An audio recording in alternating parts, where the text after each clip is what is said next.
Well, good afternoon, folks. My name is Granny, and this is Granny and Grumpy's Greenhouse. And Grumpy and I today are going to plant garlic.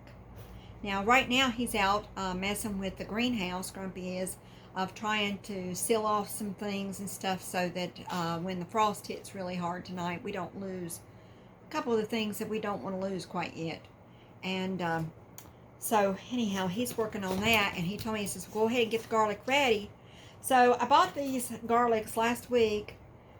They are not hard neck, they are soft neck, and I bought them at BJ's. And in our area, I've been told now that the kind that we want to use in our area is the soft neck, that we don't want to use hard neck.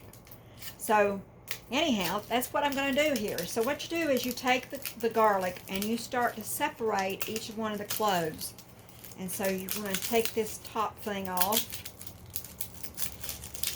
Start getting this. I've got my trash can, right, handy dandy trash can right beside of my chair. This is my chair. It's an electrical chair. It helps me to get up and down because even though I am getting well from the rheumatoid arthritis, before I got to that part, I needed help from time to time to get up a little bit or sit down or whatever. So anyway, we like our chair. So you want to take this then, and you want to separate the cloves from each other. We're hoping I'm strong enough to do this. Well, I did some yesterday. Not yesterday, but Friday. Okay, we're getting to it now. Now, you want to plant large cloves, not little cloves, because if you plant small cloves, you're going to get a small bulb.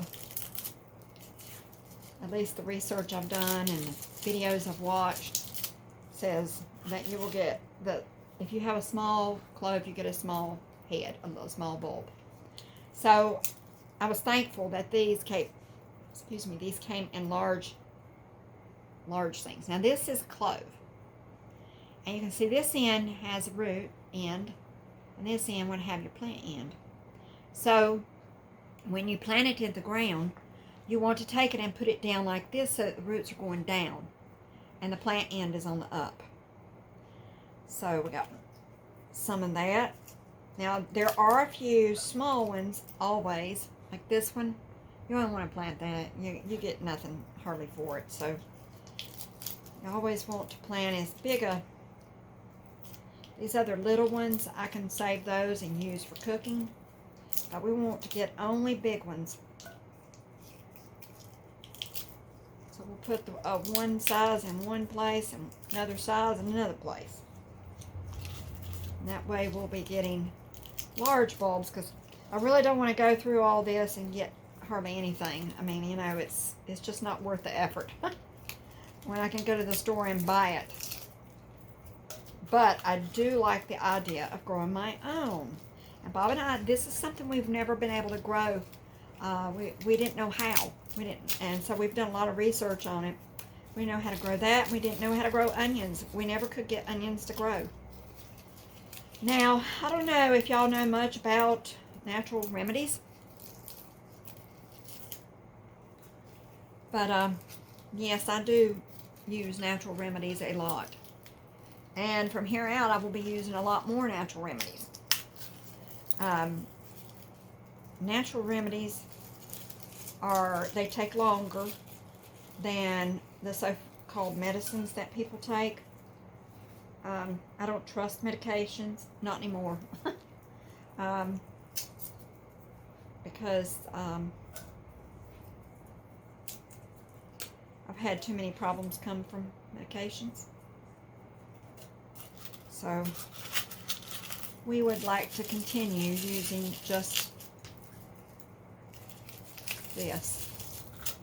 Just natural remedies. So, and garlic is a natural remedy. It actually can be used in the place of a pharma antibiotic. Does it take longer? Yes. It does not go away as quick. It depends on what it is and when you take it too. My own experiences, I am not a doctor. So I am not telling you to do this. I am telling you of what my experience has been. There's one thing I really hate, and that are two things, is a sore throat and earache. Can't stand an earache. And so I know that if I first start to get an earache, what I have to do, I have to run and make sure I grab a bulb of garlic. And the bulb of garlic, I will take it, you want to use even these little tiny things. I will take the bulb of garlic and I will take apart all of the cloves. And I would use one probably about that size. I'd take it and slice it a lot. Or if I wanted to use one that was about this size, which is not very large, then I'd put it in my garlic crusher. And it's a little handheld device. I would crush it into beans, seed beans, like pintos or Great Northerns or chickpeas, garbanzos. Some kind of a bean. I'd have like a half of a cup of beans to a cup, and I would chip it all in that and then eat it. And I have always been able to get rid of the earache, bam, just like that. And then a sore throat, same way. I've had a lot of teeth problems where I've had to have a lot of teeth pulled because, well, they broke off and then they put caps on them. And when they put caps on my teeth, I have a certain kind of it's called dentin dysplasia. And all my children have it too.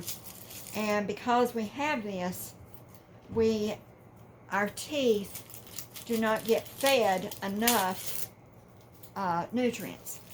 And so it causes, if we have a root canal done and our teeth, they get so brittle that they just break off even with the gums, and you've just wasted all the money that you just spent in your cap. Because of that, I've had a lot of infections and in those teeth, and so I take garlic and that, and also I use charcoal a lot, crushed charcoal. And you can put a charcoal peel on, I've put a charcoal peel on the area where the tooth is under the gum, but it's broke off, and it takes away it has always taken away the infection super fast. And so I didn't end up going to a dentist until I finally just decided to have the thing dug out and pulled out, because I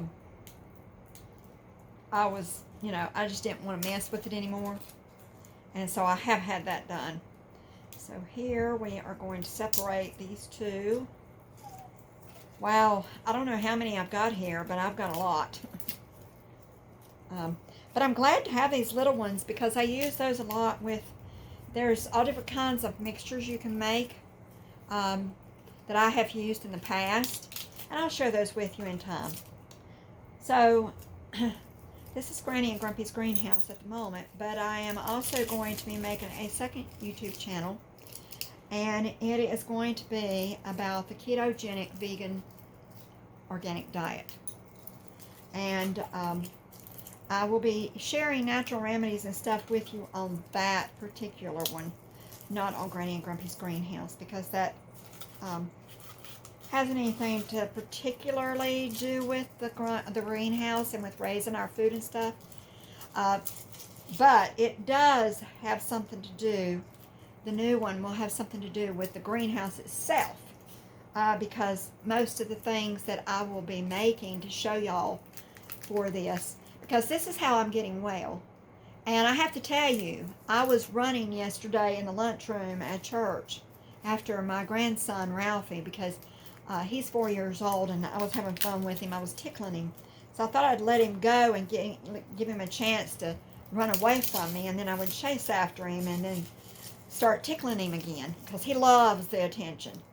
And so that's what I did, was I let him go, and for the first time in virtually years, and maybe in his whole life, I'm not sure, I actually ran after him. And now it wasn't a full throttle run like I used to could be able to do, but it was still a run. And I had a lot of fun with him yesterday. So I am getting well because I have been institutingly putting into effect the 8 natural doctors that God gives us. And I have been eating all nutritious food instead of eating no nutritional food or partial nutritional food. I want to get well and stay well. I want to see all my grandchildren grow up and get married. Now, I do realize that Jesus is coming soon, and I don't know when that is exactly because we don't have any indication in the Bible exactly when it will. We have ideas from things it tells us, but things that have to transpire before he comes. But it doesn't tell us exactly when. And so, anyway, we're just excited that we're feeling so much better and that we're, oops, I need to count these. And that I'm starting this new channel because I love health ministries. I love telling people about what helps me, and because if they want to try it, it could help them. And you know, I'm not telling them what to do, but I'm sharing with you what I have done and what helps me. So because we are all human beings, there's a lot of us who can use the very same things and get a lot of good results. So anyway, so I have one here, one clove that is starting to grow, and I'm going to show that to you in just a minute.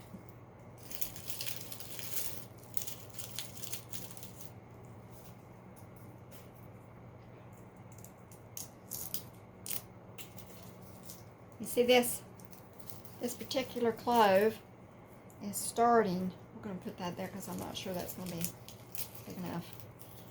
We'll go ahead and put that under the ground, and it can already go ahead and start growing. I don't know how it will do next spring when we pick it up out of the ground, but you know, in fact, there's 2 more here that are already starting to grow. Now this one will eat, and it doesn't hurt to eat that part. You know, it's just like onions.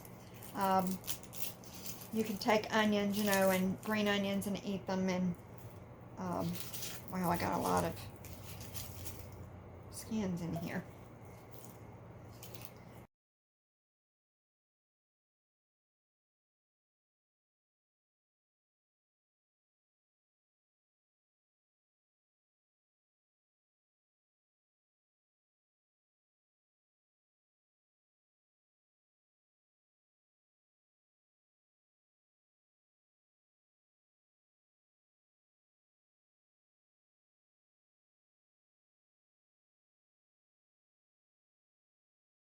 Sixty-two, 64, 66, 68, 70, 72, 74,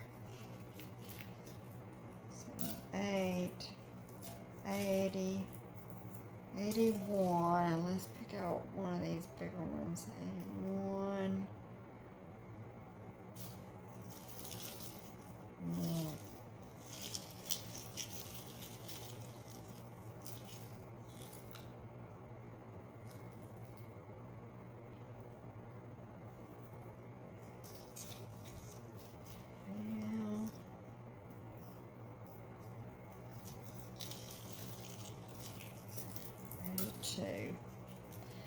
Okay, some of those are really, really little, but that's okay. Alright. So this is my living room, as you can tell. I have pictures of some of our children, and behind me, some to the left, right of me, and then some on that wall above the TV. We have 5 children, and our oldest is Jenny, and you've seen her at Mia's wedding. She has beautiful long hair and gorgeous skin, and is very, very beautiful in the face. So she has a pleasant and very nice personality as well. And then we have a son next, and of course that's Robbie. You saw him at the wedding because he was the father of the bride. And then our next child is Nikki. Now you've seen two of her kids. You've seen Tyler and Elena. They belong to her. And she's in the picture back here behind me. Then after that we have Emily. And Emily lives in Tennessee. The first three, they live here close by. One's in Fayetteville, one's in Garner, and one's in Lewisburg. And so three of them live close by. Then we have Emily. Her and her family live in Tennessee on top of Signal Mountain at Tennessee. Last child, she was born 10 years after Emily, and well, almost 11 years. And she and her husband and a little baby boy, they live in England. And so she's very, very far away. And then Emily's more than 8 hours away for us, so we don't see her very often either. But we do see the other three periodically. And so anyway, it's time for me to take this out to Grumpy and get started with our planting garlic. See you in just a little bit.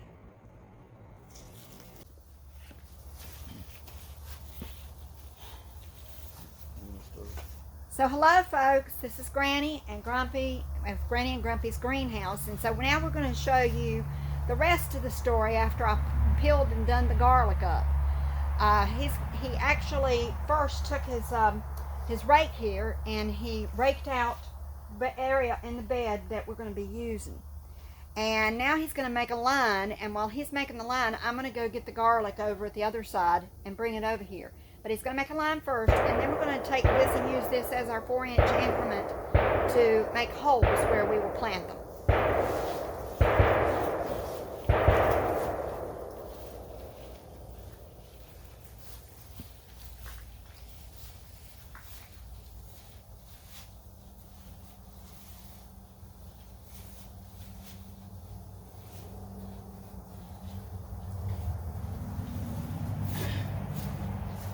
Yeah, we were considering putting in 3 rows of garlic. So we got about an 18-inch space here, so we could get about maybe 6 inches.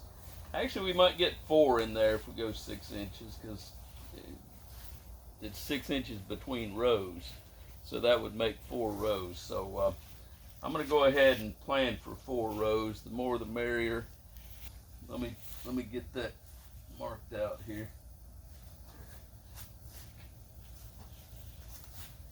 So here again is our garlic. I put it in a different container instead of having my glass container to bring out here in the greenhouse.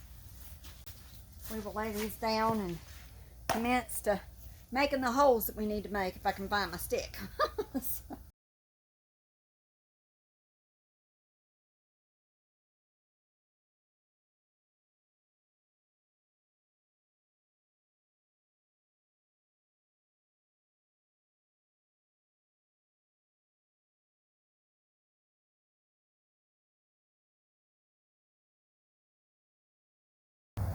Boy, this is getting low. Well, I'll help you on that. As soon as I get these holes filled. No, I'm saying this is getting low though. I don't have any. Almost out. Yeah. It would be nice to, if you gotta get I more, got we 30. can get more. I don't want to do that. Well, I mean, it's not that bad. Well, I mean, we use garlic, but not like that. I mean, 150 should use me for about 2 years. So, You would think, but if we dry it, that's true. it's going to take a lot. About turn.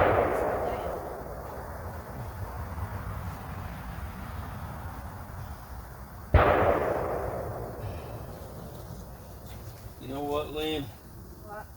I wonder if this rodent's going to like garlic.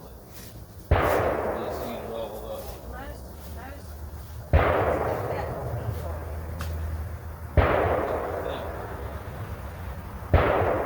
Sorry, it's not 4th of July outside. It's the neighbors practicing the gunshots. They do target practice around here all the time, but I hope we don't get any ricocheted bullets.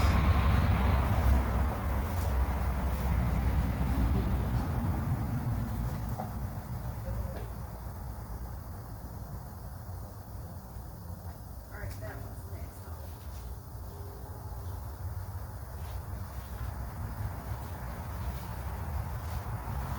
Now, how'd you know which one to pick? Huh? How'd you know which carrot to pick? Pick one, just for the heck of it. Just randomly picked it. Yeah. Well, maybe we'll try that, because I'd like to show the audience. Pull one up.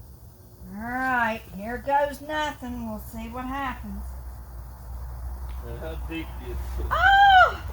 Looky there! Isn't that cute? That's just adorable. Well, not adorable, because that's not the right word, but that's precious. It's so cute. It's a little fat, stinker, little squirty one. Of course, that's the kind we planted. We planted half-long carrots, Danvers half-longs. Oh, the greens smell so good. You can eat the greens too. You can put them in salads, which is what I'll do. I'll take the whole carrot and everything. I'm not going to try to taste this now because it's dirty, but I'll take this in with me and put it in our salad. Isn't that gorgeous? Yay! Carrots! So I reckon that means there's only 298 in this bed now because we pulled 2 carrots.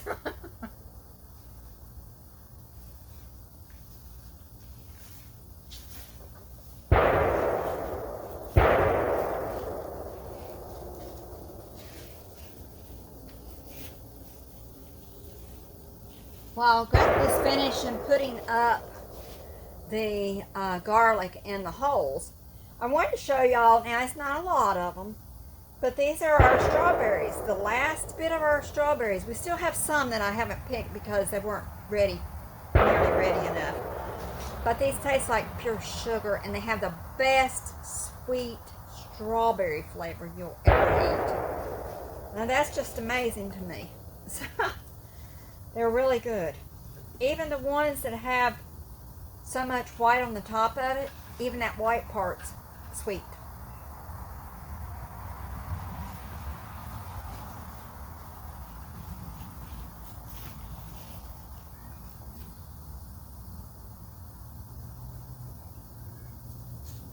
I'm so excited about my little carrot. Well, if you got any more garlic, because we got 1, 2, 3, 4, 5, 6, 7, 8, 9, 10 more holes. Oh. They won't be very big. I mean, it wouldn't even be worth the hassle. You want to, let me rinse this off.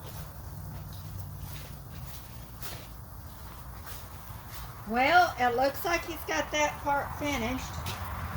I don't think it's kind of getting towards the dark area of time today, so I don't think he really has time to pick these the red cayennes. But what I've been doing is taking the cayennes and putting it in my dehydrator and dehydrating them, and then I put it in my blender and blend it, and it makes red pepper flakes. And they're very good, but they are very hot. So, he ate my carrot. Pretty good, real Oh mild. my goodness. Mm. They're real mild, but they're not as sweet as last year. Oh no, that's like eating sugar. You think? That is good. Mm-mm. Oh yeah. Or you want to show them this other stuff? Wow. So he's going to put, real quickly, put the watering system back in place. Drip irrigation. We took the drip irrigation out, and he's going to put that back in place, and then he'll show you what's going on in the greenhouse instead of me this time.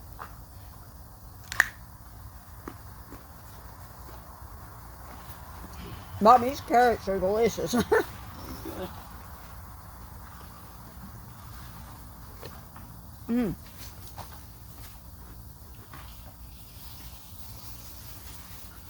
How could one eat another carrot cooked after eating this? Oh.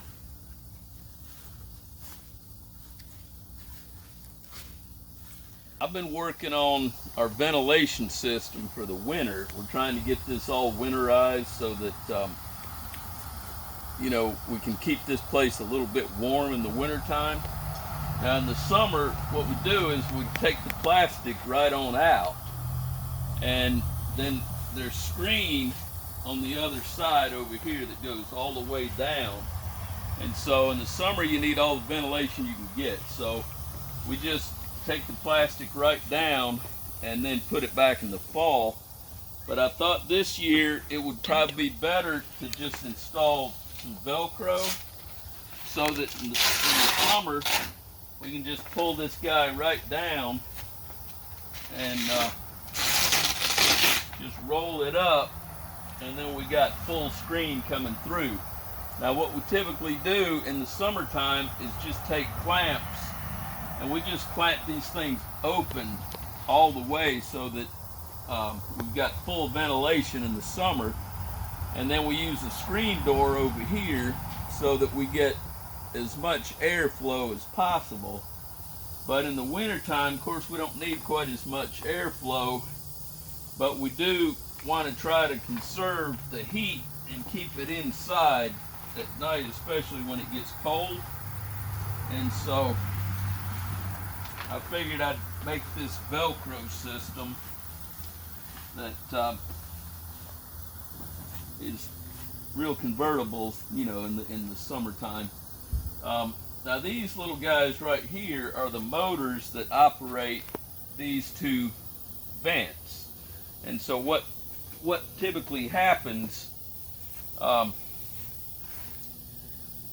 normally they're turned off, but when the fans come on the other side, you probably heard them before, what'll happen is the fans will turn on, and these guys will turn on at the same time, and they automatically open so that we get the ventilation we need, so the fans can pull air through. Because believe it or not, just the solar heat that comes through here, the sun coming in, it could be 30 degrees outside, and on a full sunny day you could get it up to 70 or 80 degrees inside. So even in the wintertime, the fans need to run periodically. They won't run all through the day, but they'll run, maybe cycle on for 15 minutes, 20 minutes, and then turn off,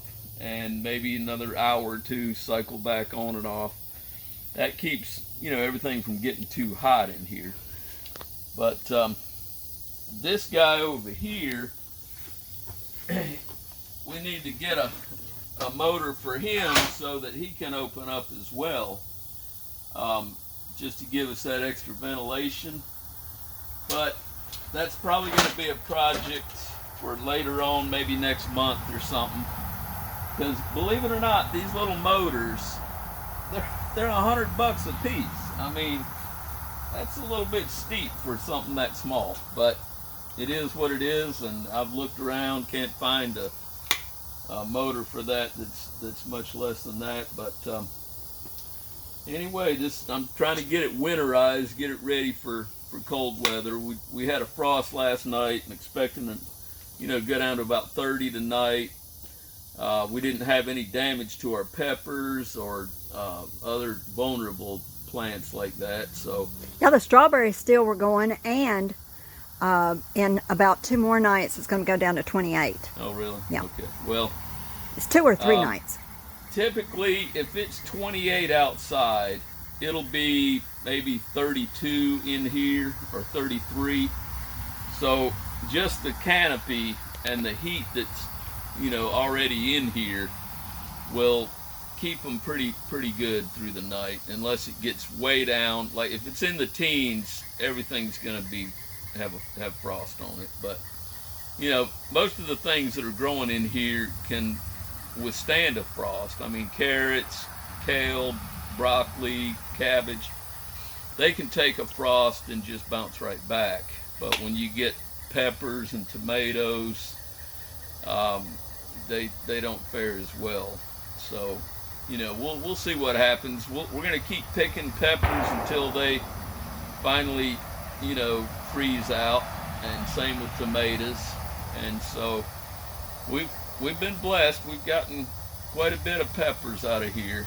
And I don't know if I've told you, but our habanero plant, next door neighbor is a Latino guy, real nice guy, and he had asked me if I'd grow him some habaneros. So I told him, well, I'll tell you what I'll do. I'll plant one plant, and whatever we get out of it, you can have them. He's like, okay, cool. Put that one plant in, you won't believe it. That thing has produced somewhere between 800 and 1,000 peppers. We have picked like average about 80 a week for many weeks, and there's still over 100 still on there now, which depending on how now we cold it do is. We do hope that tonight when that frost comes, it just kills it out. She does not like habanero peppers. I don't like people eating them either. I know they have the free will to do it, but if they only knew what they were doing to themselves, I don't think they would choose that. Well, I can take a little small one about this big and eat it with a meal and get most of it finished, but it's hard. Those things are really hot. This is what we're doing to get winterized, get ready for the winter. And I'm going to go ahead and hook this up with the thermostat for the fans, so that tomorrow when it gets warm in here, everything will come on together and it will keep the place cool even when it's cold outside. Y'all have a blessed day. Good to see you, and we'll talk to you next time.